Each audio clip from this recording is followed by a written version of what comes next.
clase virtual, es la segunda unidad de la asignatura Química Biológica.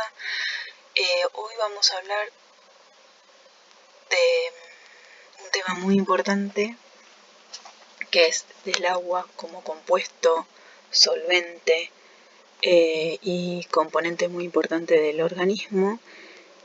Y dentro de esto referido al agua vamos a ver primero sus características, después vamos a hablar un poco de la escala de pH, de dónde surge, de los sistemas buffers, soluciones, que es una solución, concentraciones, y ósmosis, que también es un proceso importante que van a ver en anatomofisiología. Entonces, en primer lugar, ¿qué es la molécula? ¿Cómo es la molécula de agua? Es un compuesto, es decir, es una molécula. Yo la puedo separar en átomos diferentes, por eso es un compuesto molecular. Es de mayor importancia y la más abundante en los seres vivos. Estamos constituidos en gran cantidad de agua y es el medio donde ocurren todas las reacciones químicas del organismo. El metabolismo, otros procesos como difusión, ósmosis, que vamos a ver en un rato. Todo ocurre en un medio acuoso. Cada molécula de agua está constituida por un átomo de oxígeno y dos de hidrógeno y se representa así. Hidrógeno, subíndice 2, quiere decir que son dos átomos de hidrógeno, y oxígeno, subíndice 1, que no se pone. En la clase pasada yo les explicaba que esta es la formulita, digamos, de escribir una molécula.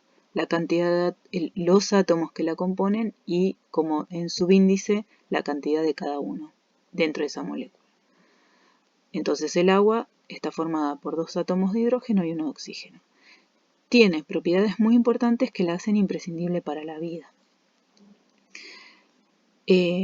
Los átomos de hidrógeno se disponen así en una formita angular con respecto al oxígeno, y el oxígeno, que es un átomo electronegativo, atrae para sí los electrones que tiene el hidrógeno. Entonces, es una molécula polar, ¿sí? Tiene una covalencia polar. ¿Se acuerdan que habíamos visto los tipos de uniones, iónicos o covalentes? Y dentro de los covalentes, polares o no polares. El agua tiene una unión covalente polar entre sus átomos. Entonces, como el átomo de oxígeno es electronegativo, atrae para sí mismo los electrones que comparte con los hidrógenos. Por lo tanto, alrededor del oxígeno va a haber una carga parcial negativa, como una nube negativa, que son esos electrones que están más pegaditos al oxígeno, y alrededor de los hidrógenos quedan despojados esos átomos de los electrones que están más cerquitas al oxígeno. Por lo tanto, es como si tuvieran una carga positiva. Es por desplazamiento, por cercanía, porque en realidad los están compartiendo, simplemente que no los comparten de manera igual a los electrones. Bueno, esto hace que si se acercan dos moléculas de agua, un hidrógeno que tiene carga negativa puede atraer a un oxígeno con carga negativa. Y ahí se forma lo que se conoce como enlace de hidrógeno o puente de hidrógeno. A su vez, este hidrógeno se va a unir a otra molécula de agua por acá, este otro por acá, y así se va formando el puente. Lo importante es que entre oxígeno y hidrógenos de cada molécula son uniones intramoleculares o dentro de la molécula, covalente polar, y entre dos moléculas diferentes el puente de hidrógeno es inter, ¿sí? O entre moléculas. Y así sucesivamente, ¿no? Se van formando el puente con muchas moléculas de agua unidas por esta unión.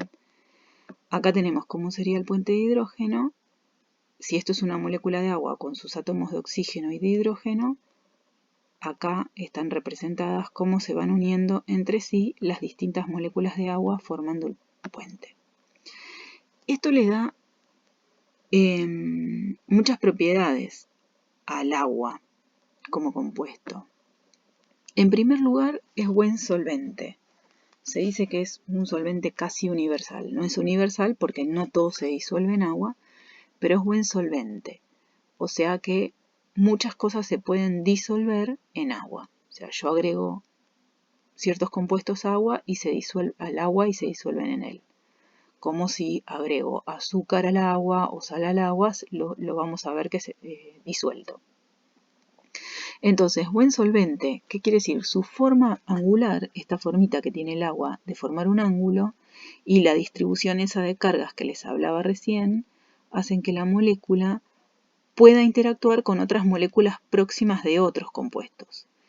Entonces los va a envolver a esos compuestos, permitiendo que como que se disgreguen en el medio acuoso, es decir, se disuelvan. Esto es muy importante en el organismo porque las sales y las otras moléculas polares se van a disolver en agua. Acuérdense cuando hablamos de moléculas polares que son esas que tienen, por ejemplo, muchos oxígenos en su molécula. Entonces, volvemos a decir lo que decía antes, el agua es esencial para las reacciones metabólicas. ¿Cómo sería la disolución o sea, cómo se disuelve una molécula iónica en agua? Por ejemplo, si tengo cloruro de sodio, que es una unión iónica, el sodio que tiene carga positiva, porque es un ión positivo o catión, se va a unir al oxígeno del agua que tiene las cargas negativas. Y el cloro, que tiene carga negativa, porque es un anión, se va a unir a los hidrógenos. Entonces ven como un átomo de cloro queda rodeado de agua, de moléculas de agua, y el de sodio también. Por lo tanto, acá se empiezan a separar. Entonces se generan iones, o en el cuerpo, acuérdense que estos los llamamos electrolitos. Van a ver en otras asignaturas sodio, cloro o cloruro, se nombran después cuando uno trabaja, está acostumbrado después a nombrarlos como electrolitos. Lo van a escuchar así.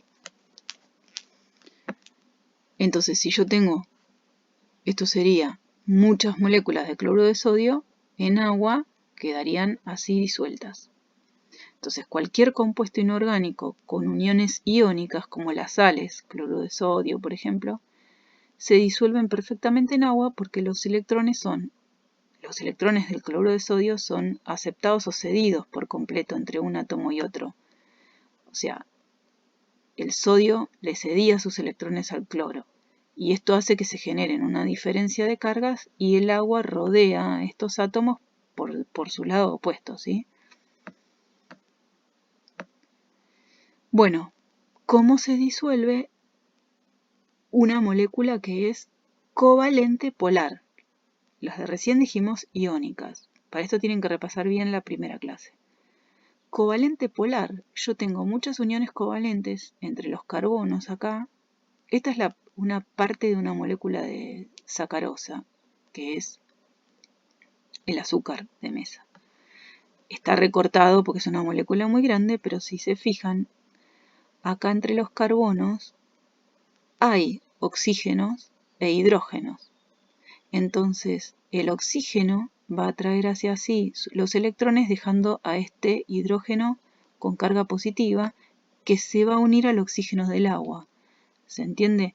De esta molécula enorme que tiene muchos oxígenos, que es electronegativo, atrayendo a esos electrones, generan cargas positivas que después se van a unir a las cargas negativas del agua. ¿Ven? Entonces, así se va a disolver porque quedan rodeadas de agua. Por lo tanto, el agua es buen solvente de moléculas iónicas, que son las que conocemos como sales inorgánicas, y moléculas covalente polares. A estas se las llama hidrófilas o amigas de agua. En cambio, no es buen solvente de moléculas no polares o apolares, A es sin polaridad, qué las llamamos hidrófobas? Porque tienen fobia por el agua. Por ejemplo, las grasas. Las grasas son los lípidos. Cuando veamos lípidos en las unidades próximas, los lípidos son una cadena de carbono con hidrógeno, pero sin átomos electronegativos. Al no tener átomos electronegativos, no tienen esa polaridad y no pueden unirse por esta diferencia de cargas. Bueno, la capacidad del agua de formar soluciones, que vamos a ver en un ratito bien que es una solución, pero por sentido común uno más o menos ya sabe, resulta fundamental para la vida. Solución es estos compuestos que nombrábamos recién disueltos en agua. Para la vida y para salud. Entonces, porque el agua es el medio óptimo para las reacciones metabólicas, para aportar nutrientes a las células y eliminar los desechos. ¿Sí? Todas las reacciones metabólicas y las de difusión y transporte ocurren en medio acuoso. Otra propiedad que tiene se llaman propiedades térmicas porque pueden absorber y liberar calor en gran cantidad variando poco su temperatura. Esto se llama alta capacidad térmica o calorífica. Y está relacionado con la característica de romper puentes de hidrógeno. No voy a entrar mucho en detalle, pero piensen que para absorber o liberar calor, primero hay que romper esos puentes de hidrógeno y eso ya implica energía. Por lo tanto, hace que pueda precisamente absorber y liberar calor variando el compuesto poco su temperatura.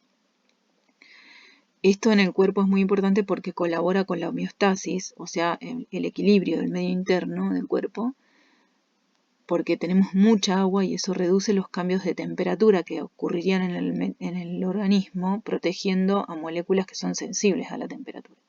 Enzimas, proteínas son muy sensibles a los cambios de temperatura y nosotros mantenemos siempre una temperatura de 37 grados aproximadamente. Si por las reacciones internas la temperatura variara notablemente, las moléculas sensibles se desintegrarían, se desnaturalizarían. Sin embargo, como tenemos gran cantidad de agua que tiene esa propiedad, eso no ocurre. Y la evaporación de la piel en el cuerpo es un mecanismo muy eficiente para enfriar al cuerpo, eliminando su calor. Otra característica importante que tiene es la propiedad de lubricante. En distintas cavidades donde hay deslizamiento de órganos, en las articulaciones, en que hay líquido sinovial, en las mucosidades, en las secreciones, la gran cantidad de agua permite lubricar, que no haya roce, digamos, entre los componentes de ese lugar. Estas son más propiedades físicas, ¿sí?, del agua, son propiedades físicas. Y después las fuerzas de cohesión, adhesión y tensión superficial. La cohesión es cómo se unen las moléculas de hidrógeno entre sí, por ese puente de hidrógeno justamente. Ese puente de hidrógeno hace que estén bien unidas, dándole al agua una estructura compacta. La adhesión es cómo el agua se adhiere a otras superficies, por ejemplo, a un vidrio, a un tubo. Esto le permite el fenómeno de capilaridad, que es ante un tubo muy, muy, muy finito, como las moléculas de agua se adhieren a las paredes de ese tubo, pueden ascender por ese tubo. Esto ocurre en las raíces y también en los capilares sanguíneos. Y después la tensión superficial, que está dada justamente por esa cohesión que tiene las moléculas de agua entre sí. La tensión superficial es la fuerza que se debe hacer para alterar esa superficie del líquido. Este fenómeno lo van a ver en otras materias. En los alvéolos hay una película acuosa. En los alvéolos ocurre el intercambio gaseoso de la respiración. La película acuosa que los rodea genera que haya resistencia al aire cuando el aire pasa por los alvéolos. Cuando los chicos recién nacidos, los neonatos, tienen los alvéolos todavía inmaduros, sobre todo los que nacen prematuros. Esta película de agua genera esa resistencia al agua y hace que el alvéolo colapse por ese fenómeno de tensión superficial. Es como si fuera una fuerza que tira. Sin embargo, en el organismo hay una molécula que se llama surfactante pulmonar, que es como si fuera un detergente, precisamente, que lo que hace es vencer esa tensión superficial, evitando que el alvéolo colapse. Por eso cuando los chicos están por nacer prematuros, se les dan inyecciones de surfactante para que puedan vencer esa tensión superficial, sus alvéolos. Otra característica es que tiene una constante dieléctrica, quiere decir que al disolver compuestos iónicos, como mostrábamos en una de las primeras fotos, si yo tengo aniones con cargas negativas y cationes con carga positiva, el agua, es sabido por todo, transmite carga eléctrica, porque está disociada esa molécula iónica en el agua. Y por otro lado, el bajo grado de ionización que tiene. El agua pura presenta una característica donde un átomo de hidrógeno se va a unir al oxígeno quedando un ion hidróxido con carga negativa y un ion hidronio con carga positiva. Esto está permanentemente yendo de acá para allá, de allá para acá. Un átomo de hidrógeno salta para acá, vuelve para acá. Entonces tengo iones y cationes, hidróxido y hidronio. Al hidronio después lo vamos a llamar protón.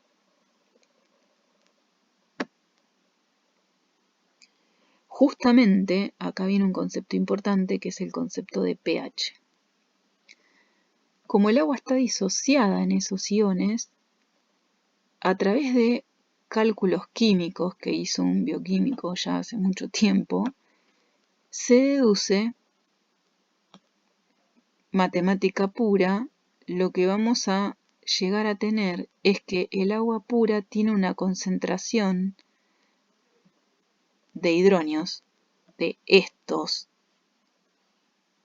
átomos de oxígeno y 3 de hidrógeno, es un ion con carga positiva, donde entonces en el agua pura tengo una concentración de 0,000001 mol por litro. Esto es una unidad de concentración que vamos a ver en un ratito. Hasta acá sepan que se va a generar una escala del 0 al 14, vamos a ver acá, del 0 al 14, donde 7 es una solución neutra que tiene igual cantidad de oxidrilos y de hidronios. Las que están cerca al 0 tienen mucha cantidad de hidronios y las que están cerca al 14 muchas cantidades de oxidrilos. Esta escala lo que me habla es del pH de una solución, que no es otra cosa que el grado de acidez de la solución. Lo que quiero que sepan es que esa escala no es algo arbitrario, sale de estudiar al agua pura y de unos cálculos matemáticos que llegan a la deducción de que el agua pura tiene esta concentración de hidronios. Los hidronios ya los vamos a llamar así, directamente protones, para simplificar. Después, para transformar a este número en un número entero y no manejar tantos decimales, le aplicamos la función logaritmo. Y como el logaritmo me da un número negativo, le aplico el menos logaritmo y transformo a esta concentración en un número entero y positivo.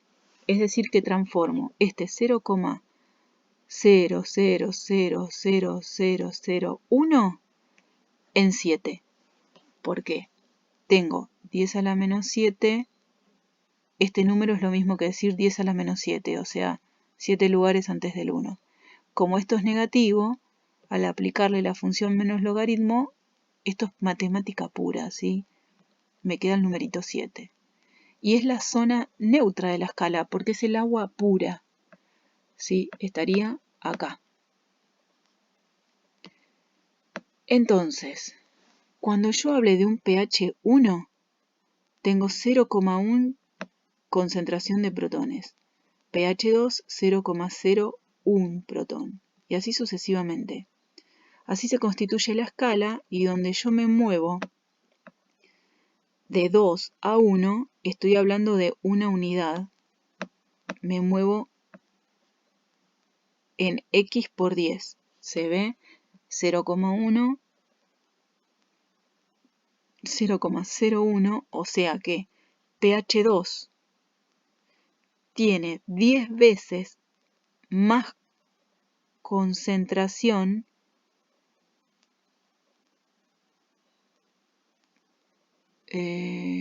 acá hay algo que está mal, perdón.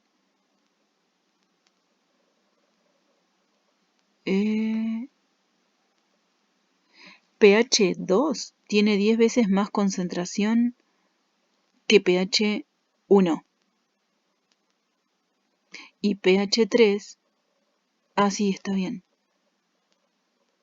Entonces, pH 2 tiene 10 veces menos concentración que pH 1 y pH 3 tiene 100 veces menos que pH 1. Acá esto, a ver si me permite, es menos, ¿sí? Corrijan ahí.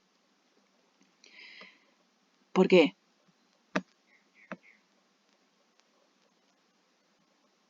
Uno tiene más concentración de protones que 2, que 3, que 4.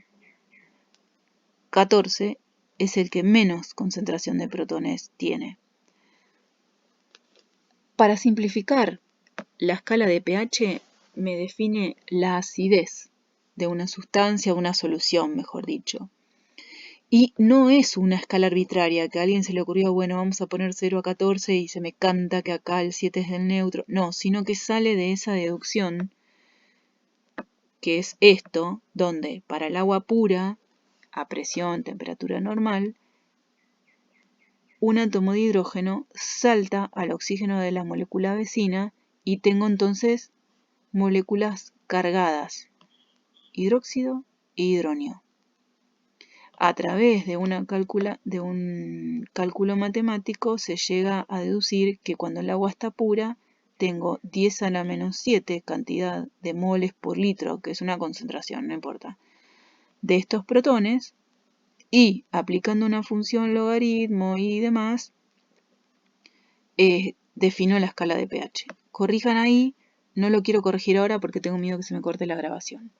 Entonces, en definitiva, para que no haya mala interpretación, pH 1 tiene 0,1 concentración de moles por litro de protones, el pH 2 tiene 10 veces menos, el pH 3 tiene 10 veces menos que 2, pero 100 veces menos que 1, es decir, me muevo multiplicando por 10. De acá para acá y de acá para allá, de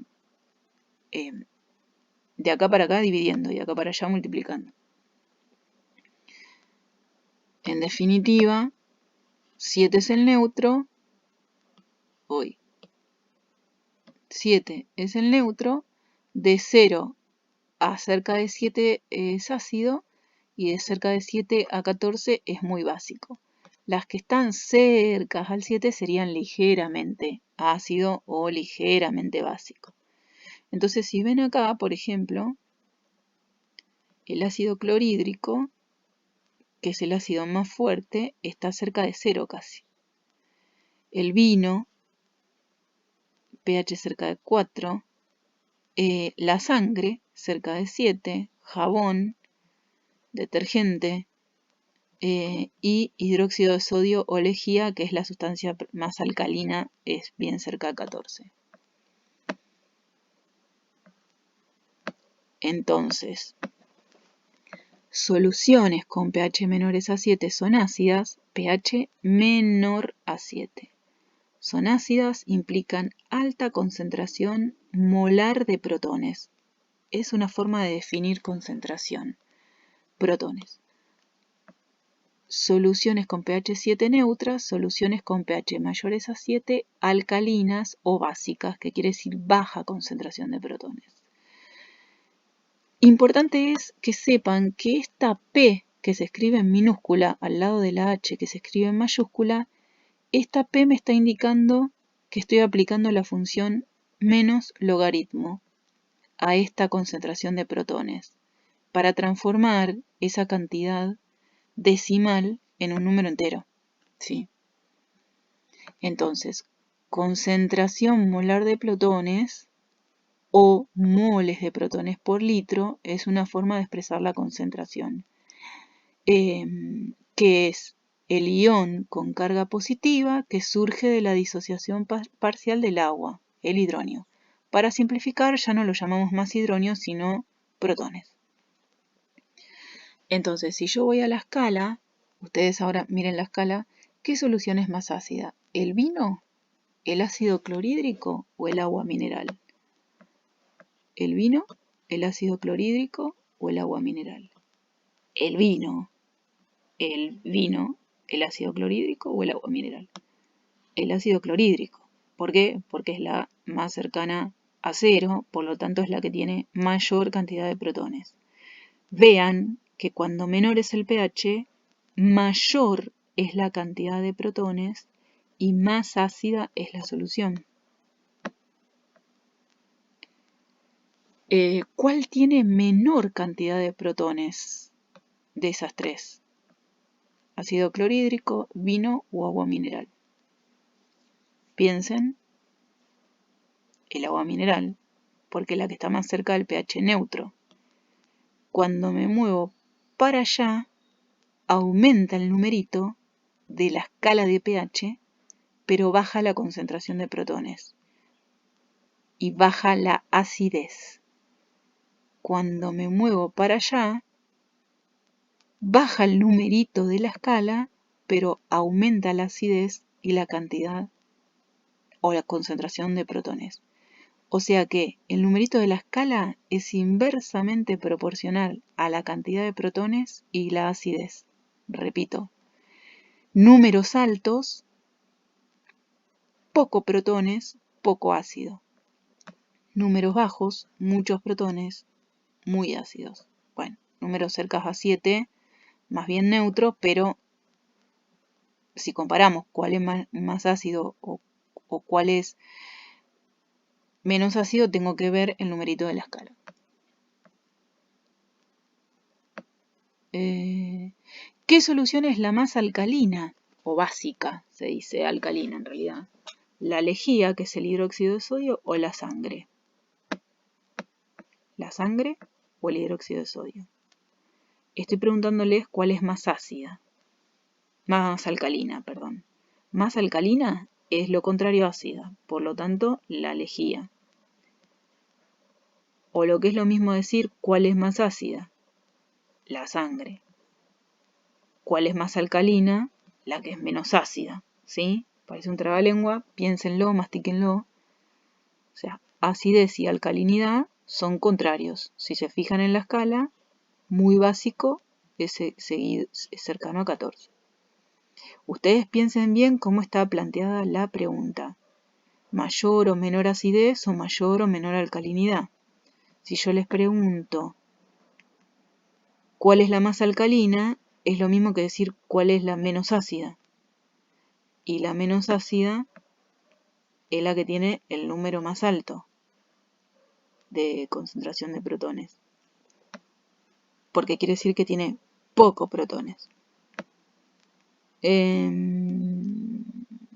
Bueno. Esta que vimos ahora es una escala de acidez. Mide concentración de protones en concentración molar o moles por litro.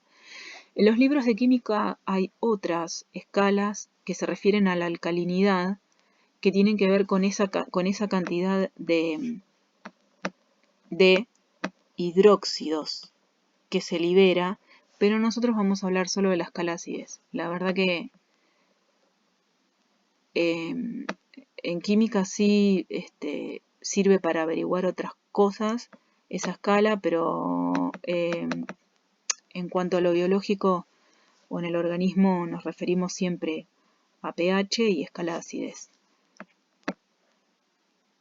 De lo explicado hasta acá, un ácido es una sustancia que puede liberar uno o más protones, hidrógenos, o bien aceptar un par de electrones. No se mareen con esta. Esta es una definición, digamos, ahí se definen según si acepta o cede electrones o si acepta o cede protones. Me interesa que sepan hasta acá, porque es lo más aplicable a lo biológico, que un ácido es una sustancia que puede liberar uno o más iones hidrógenos o protones. Y una base es dador de hidróxido o aceptor de protones. Por ejemplo, todo lo que vean como esto es ácido clorhídrico, tiene protones para ceder. Ácido sulfúrico tiene protones para ceder. Hidróxido de sodio tiene hidróxido para ceder. Entonces es una base. Y es base también lo que les estoy dando a nivel conceptual. Nosotros no vamos a hacer equilibrios químicos, ni estequiometría, ni nada de lo que se ve en química de la secundaria. Estos son para tener conceptos biológicos.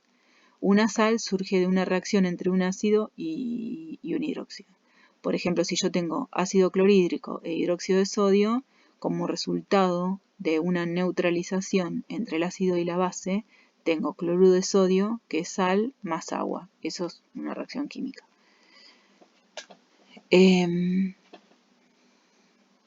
Déjenme ver. Bueno, ¿por qué es importante hablar de pH? Porque cuando ustedes estén ejerciendo o en otras asignaturas, nosotros empezamos a hablar del pH que hay en el medio interno.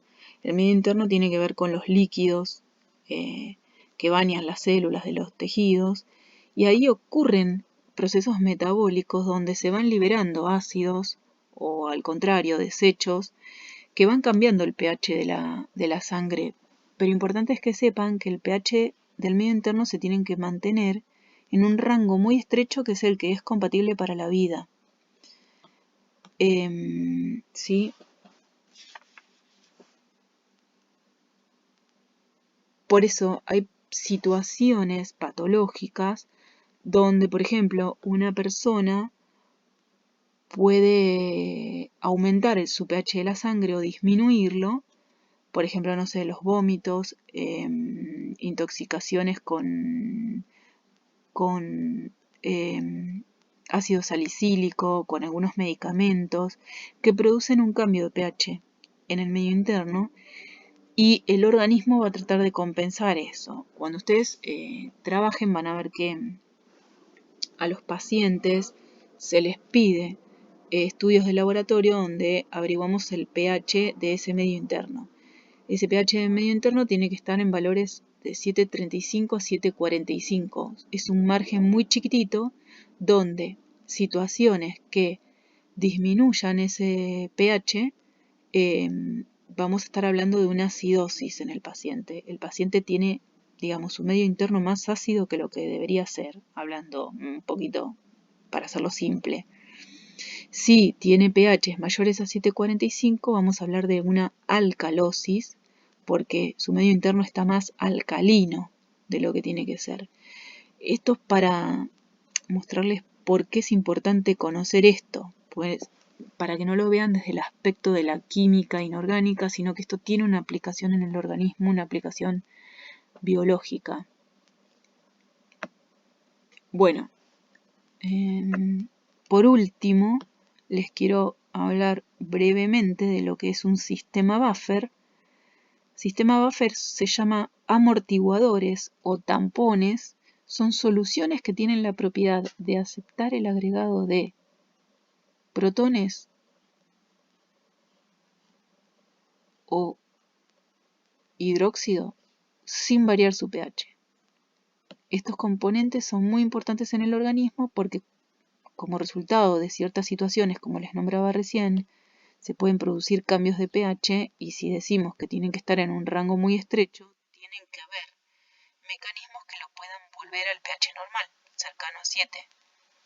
Entonces, en el organismo, como el pH debe mantenerse en un rango muy estrecho, la existencia de estos buffers permiten que no se dispare ese cambio de pH, lo cual afectaría a muchas moléculas, enzimas y proteínas, funcionan bien en el pH normal del organismo, del medio interno. Si yo de un pH de 7,35 de repente se me va a 8, tengo un caos en estas moléculas, se desnaturalizan, que es lo que vamos a ver cuando veamos proteínas, ¿sí? Entonces, para garantizar la homeostasis, que es el equilibrio relativo del medio interno del cuerpo, que tiene que ver con los líquidos internos, debe existir cantidades equilibradas de oxidrilos y protones, y los sistemas buffers son parte de los mecanismos para regular estos cambios. También hay otros sistemas como el respiratorio y el renal.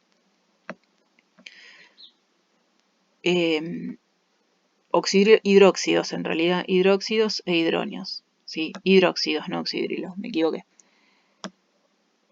Que son el anión de esta ionización. El hidróxido es el catión, ¿sí? O protón le llamábamos.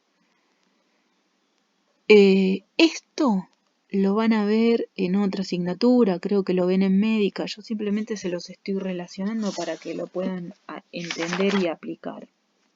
A ver, déjenme repasar si les dije todo. En cuanto al agua, la escala de pH,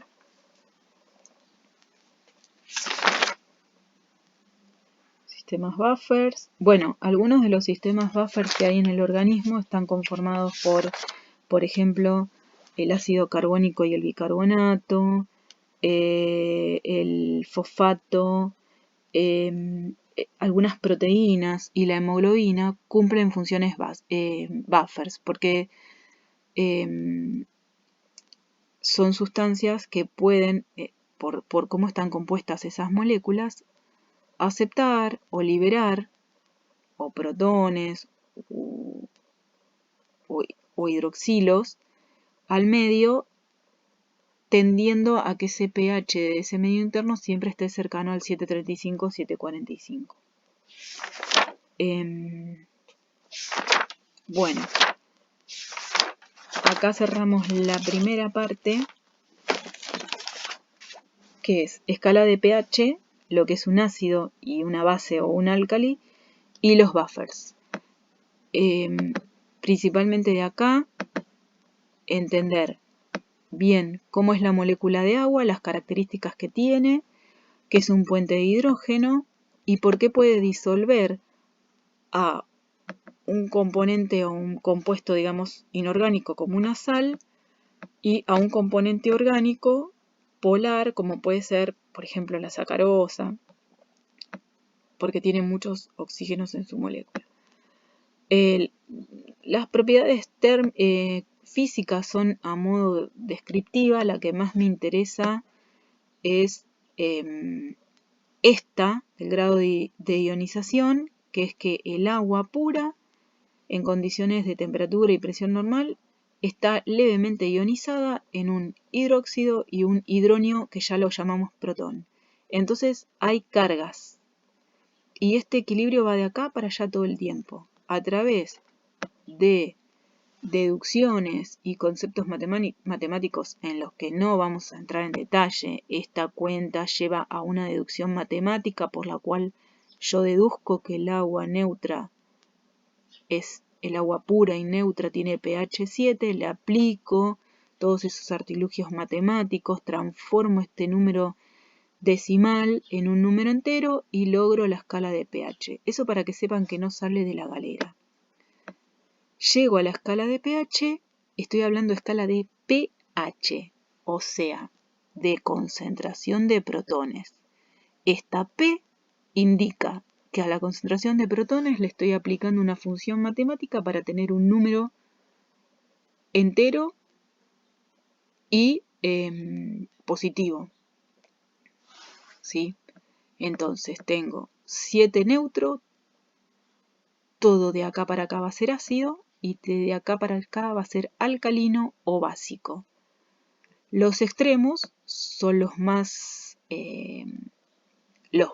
básicos o los más ácidos. Los cercanos a 7 van perdiendo, van siendo moderado o ligeramente ácido. Y acá algunos ejemplos. Recuerden entonces que a menor número, mayor pH, mayor concentración molar de protones. A mayor número, menor pH,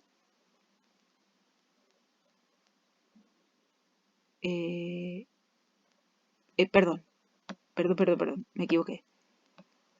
A menor número, mayor concentración molar de protones o más ácida es la sustancia, mayor acidez. A mayor pH,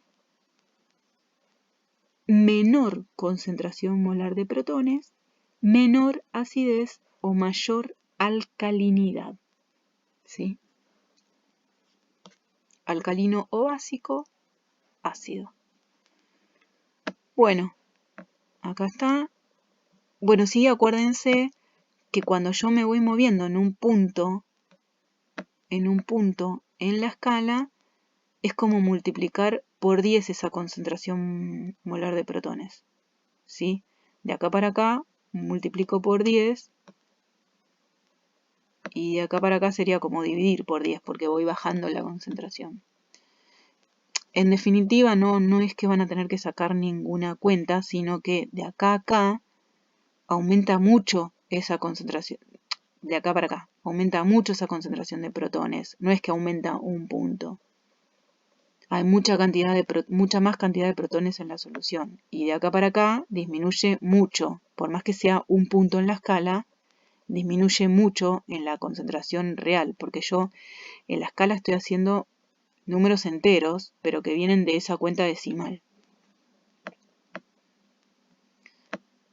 Bueno, entonces, ¿qué es un ácido? Algo que esto también, vean que un ácido es algo que puede liberar protones y una base es algo que puede aceptar protones o liberar hidróxidos. Estos hidróxidos. Y sí, los sistemas buffer, que son amortiguadores, son sistemas que están compuestos en realidad por,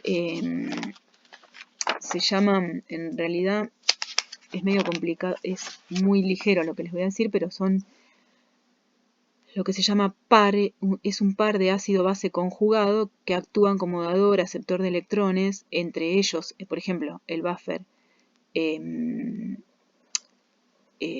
bicarbonato, carbonato, uno acepta, otro cede, entonces es como si fuera un jueguito que lo que hace en definitiva es